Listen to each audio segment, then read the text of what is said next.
It's sad that I have to ask for it. No, it ain't. I'm just playing. I'm just playing. I'd like to give you a kiss. No. Welcome to Guess It Matters. I am Shay Guess. This is the lovely And I'm Michi. Michi Guess. And this is Guess It Matters, our podcast, our YouTube channel. Like and subscribe and friend us. We're on Anchor. We're on Google. We're on iTunes. We're on Spotify. We're on OurTupelo.com. You were you were working in your greenhouse today, and you said that she's been putting up these little fly strips to get the flies out of her greenhouse. And well, today was one of those days I walked in and I wasn't paying any attention at all. And I walked right smack into the fly trap, and it caught me by my hair. And folks, there's still hair in that fly trap, and it hurt. now you know what the flies feel like. Yes. Woo. You didn't make you take it down though, did it? No, it didn't. Of course, it took me a few minutes to get that glue out of my hair. Well, welcome to our podcast. We sort of took a change last week and taken a new focus. It is our mission and our endeavor now to reach out to people who are artists or musicians, whatever you are. If you're performing, if you have a ministry in church, whatever that is, we've spent the last 34 years of our life singing together. We started singing together at 14. Mm-hmm. We have probably seen a lot of things that we wish someone could have helped us and gave us some insights and tips. A lot of advice would have been wonderful. It would have. So we are going to do that from now on. We're going to just start giving a little bit of advice as we, what would have helped us. So on today's program, I sort of put a call out on our Facebook page. What is it that on a Saturday night that would keep you from going and hearing someone perform? What would keep you at home? What would keep you from going to that church to hear that group sing? Or what would keep you from going down to the restaurant, when they had live music and hearing someone?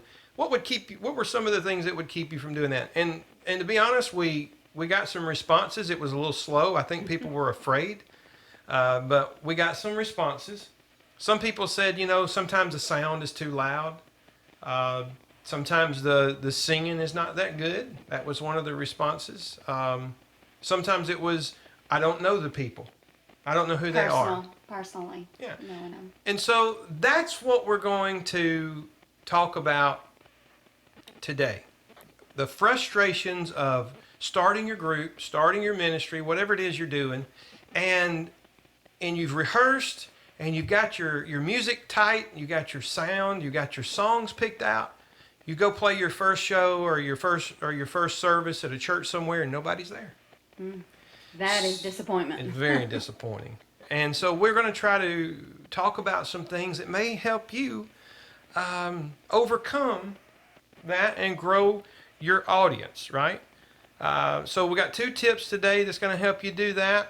That'll allow you to maybe reach out and people start coming in. Yes. Do you remember when you first started? Oh my, yes, I do. How many people showed up? Well, I started out singing at church, and it was mainly just the church people. But when I started singing outside of church, it was usually opening for other groups, and there was already a lot of people there. Mm-hmm. And so you was an opening act to start out with, and sometimes that's a good thing. We're going to actually talk about that today. I did that for many, many years as a little girl. Of course, like I said, I couldn't speak English, so I didn't know any better, I remember one time when we were teenagers and we were singing together, and we were booked to sing at a church on a Saturday night, and we had done all the work that we could have done to make sure that we had some people there. We invited people, and you remember we got there, and what we weren't told was there was a church split, and there was 2 people showed up. Two people. You're thinking, well, you guys just sort of loaded the equipment and you left, right? No, we didn't. No, those two people drove a good distance to get where we were to hear us. So they got a personal concert. that Absolutely. night, and we sung as if there was 1,000 people there, and we got blessed because of it. Absolutely. And to this Amen. day, it was something that It was so special.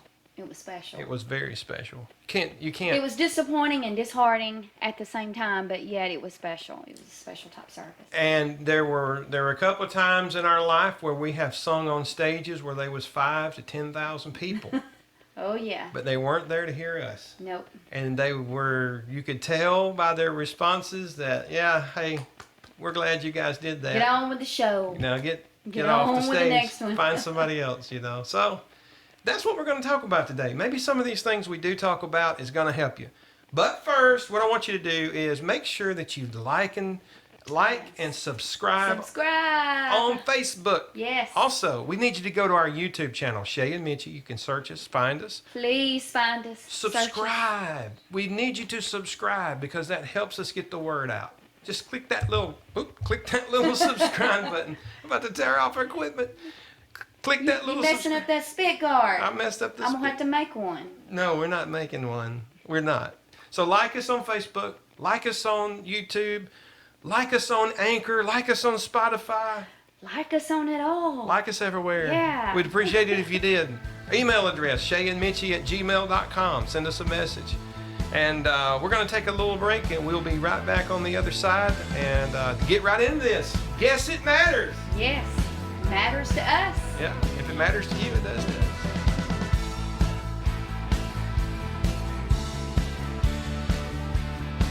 Kind of bob your head. I can hear. You can't even hear it, can you? All right, here we go.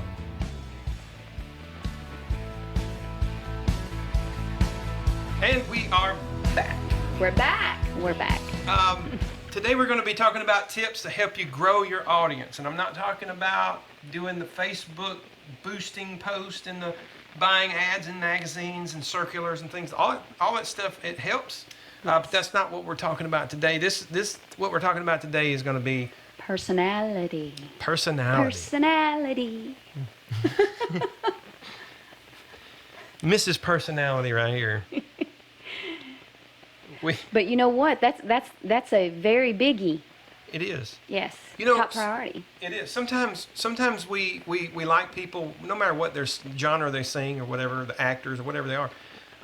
We like them because we connect with their personality, the way they sing, the music that they choose, the clothes they wear, Their style. their style. Mm-hmm. Then all of a sudden you get to do a meet and greet. You walk up and meet them for the first time, and Mm-hmm. sour grapes. Oh yeah. They rubbed you the wrong way. Yeah, boy. They were rude to you.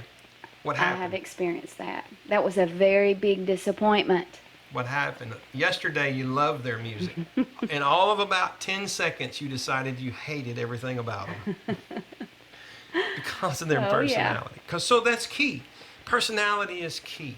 So it's not just an act, it's got to be genuine. That's right. It's got to be real. People cannot be shallow when you're trying to grow your audience. By all means, you can't be shallow. You can't be picky. Mm-mm. There's people that love your music for who you are, and then there's people that you wish loved your music and they don't. And it seems like a lot of times people go out of their way to try to get an audience with people that don't care for them instead of just accepting people who accept them. That's right.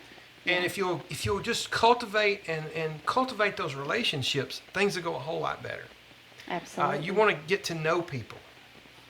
You want to get to know them through your Facebook channels, through your YouTube channels. Get to know what they like, what they don't like, and I mean, it's not a family type level where you could keep their kids on a Friday night. No. You can't do that. I mean, but you've got to be able to reach out there and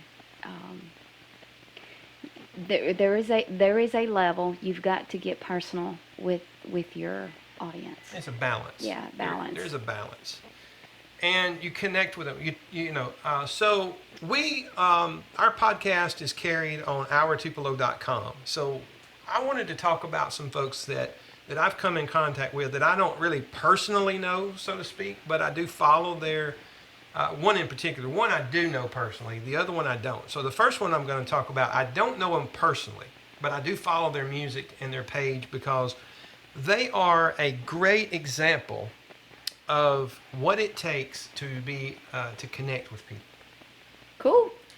His name is Matt Nolan. Matt Nolan is a rock and roll from the get-go guy. He is. Oh wow. He's 1980s rock and roll. But now he does programs and shows in hotel lobbies, restaurants, and he does big shows at festivals with the band he plays with. And this guy, you know that when he reaches out and goes, "Hey, you come into my show," if you show up, he's going to know that he reached out to you. He's going to know that you had a conversation, and he's going to appreciate you. Yeah. And so, but he is a rock and roller, so there's that. If he goes to Facebook Live, he'll actually send out a thing going, check out the Facebook Live tonight. I'm going to be at the hotel lobby doing cover tunes from the 1980s, and if you got a request, send it over. Well, while he's actually doing his show at the hotel, he'll turn to his phone and while he's doing Facebook Live, and he'll have a conversation with the people on Facebook. That's awesome. So it's his personality, you know. Everybody knows that he's a rock and roll guy, and everybody knows that he's a great musician. So there's that. He even does a show with his friends, with his band, that they do what's called live karaoke, where they'll have just strangers walk up and say, "Can you do a song by Journey?" And they'll just start playing it, and you just sing it. You know, I mean, that's pretty cool. That is cool. And not a lot of live bands will let you do that. I'm going to switch genres because this is more the genre that we want to be working with. We'll work with anybody that wants our opinion or wants our advice. Unity 4 Quartet from Iuka, Mississippi. Now, you know those guys personally, like I know them personally. We've watched them. Absolutely. We've watched them blossom. And one thing that they do that is really neat is you go on their Facebook page and they're always taking selfies with the people that come to their concerts. That's awesome. That's precious. Well, you've been in a couple of them. I have. I think I've been in one. And it makes me feel so special. Yeah. To be a Unity 4 groupie. Is that, no, that's what you call them. Gospel people call the fans diesel sniffers. That's a good one. Because those are the people that travel behind the bus. Everywhere you go, they're going to show up. We have a lot of friends that sing gospel music that have people that travel around different places. We have a friend of ours from Alabama that you might be 3 hours from where he lives. I'm not going to mention his name because his family doesn't know he does this, but you look up in the audience and he's sitting there. And voila, there he is. And so we take the time to every now and then give a guy a call, how you doing? We called him during the pandemic. He was like, why would you call me? Why would you guys just pick up the phone and call me? It's because you invested in us and we're going to invest back. Absolutely. And of course, the more your audience grows and the more your fan base grows, it kind of gets hard to do that. So you kind of have to centralize it. And that's when you get into all the other stuff. But, we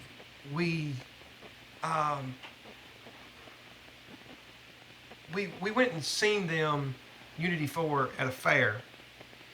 And they was like 100 or so people. And what was neat was the people that walked up behind, and they knew them by name. That's what's so special. It means a lot. It means a lot to the people who come and hear them. It does. Now, we were going to take a break right here, but I think we're going to just kind of roll on through. And because I don't want to take too much time, I want to get to the next point. The next point after personality is what? Know your audience. Absolutely. Know your audience. You, let's say you're the opening act in a program, and that is an opportunity not for you to think that you are the main act for the show, but you to introduce yourself to people that don't already know you. And like I said earlier, that's what I did for many, many years. Yeah, when I first started out.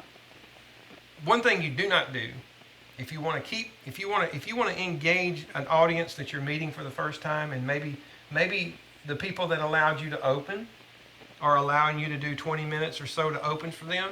One thing you don't want to do Is go over your time. Go over your time. Another thing you don't want to do, cover tunes. Don't sing the songs the people that's coming after you actually recorded. That is the dumbest thing you can do. Dumb it. I'm sorry to say it like that in English, but it's the dumbest thing you can do. They're going to talk about you. You're going to leave and people are going to talk about you. But they're going to talk. That is terrible. That would be terrible to do. They're going to talk about you while blowing syrup out of their nose at the Waffle House, laughing because you got up there and sung their song. That's happened so many times. Yep. We've been to concerts where that's happened. Yes. Don't do that. You will lose an audience so quick. Yes. Because people didn't pay or show up to hear you do somebody else's songs when they're about to walk up and do it. That's different. If you're the only group there, do a cover tune. Don't do it when the person's in the building that's going to do it when you sit down. Exactly. Oh, man. You talked about you opening for when you were growing up. What are some of the memorable times that you opened? Well, some of the most memorable times that I remember opening for people is, of course, I never had to worry about singing in front of just 2 or 3 people. There was always a big crowd there because I was the opener. And I always usually sung, maybe 15, 20 minutes. And then they always brought on the featured group. But what was the most unique thing is that being able to see the people after the singing, and because some of these people was not coming to hear me, but they wanted to get to know you. But they wanted to get to know me afterwards, and it was the start. That's the start. What's your name? And then where are you from? I really enjoyed your singing. I really liked the songs you sung. Like to hear you again sometimes. We a year ago we sang with a quartet called Southern Image Quartet. We opened for the Neelands, and while I was standing in the foyer getting the CD stuff ready, this group of people walked in, and this person come to me and they said, "What time does the Neelands go on stage?" I said, "Well, the singing starts at 6." And they go, "I didn't ask you when it started. I wanted to know when they go on stage because I don't have any. We don't care about hearing the warm-up group." They had no intentions to hear the warm-up group. No, and they didn't know my picture was on the poster either. Now, they would have recognized you. They probably wouldn't have said that, but they didn't know me. I wasn't, I was just in the foyer. And I said, "Well, they're supposed to go on around 6:30," and they left. They said, "Well, we got enough time to go eat," so they left. I thought, wow. But you know what? We got up there and we actually didn't do but about 20 minutes. Yeah. They gave us 30, but we didn't do but 20. And the Neelands were so gracious that because we weren't trying to, what we were doing was we were just trying to bring the people into getting ready, right? Right. So right. we were there to have church anyway, so we just did that. We just bragged on Jesus. We sung songs that praised the Lord, and people liked it. Yes. And we got out of the way. And then the Neelands must have liked it. They brought us up at the end of their program, and we got to sing a couple with them.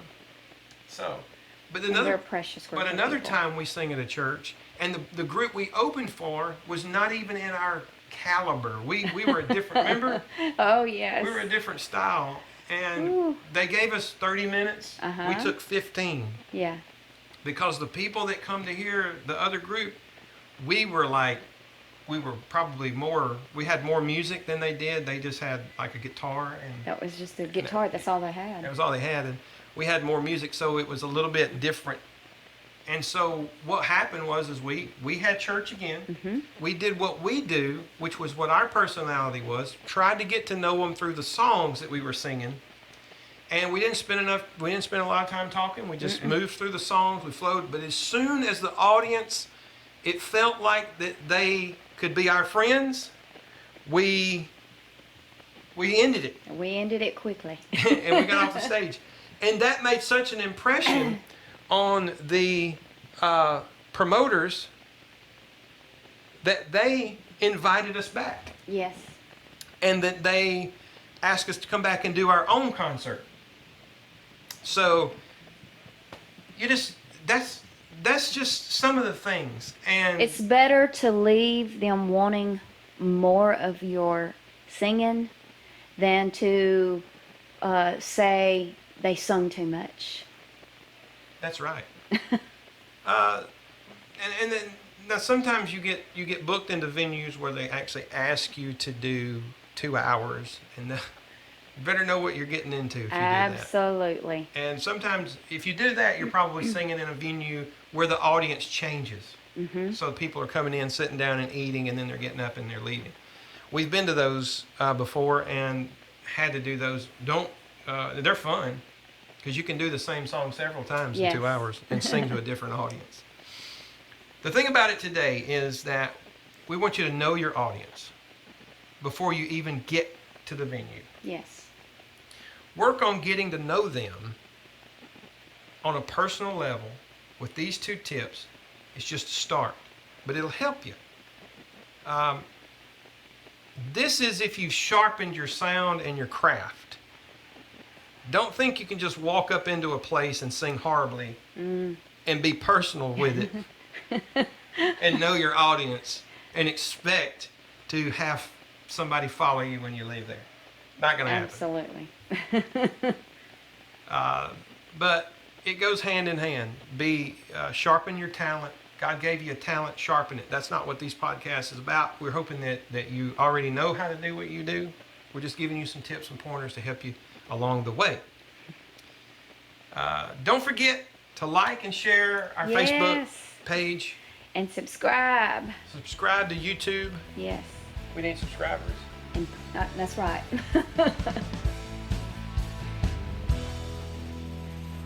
I'm waiting on you. You're looking at me If like it you don't know matters to you, this.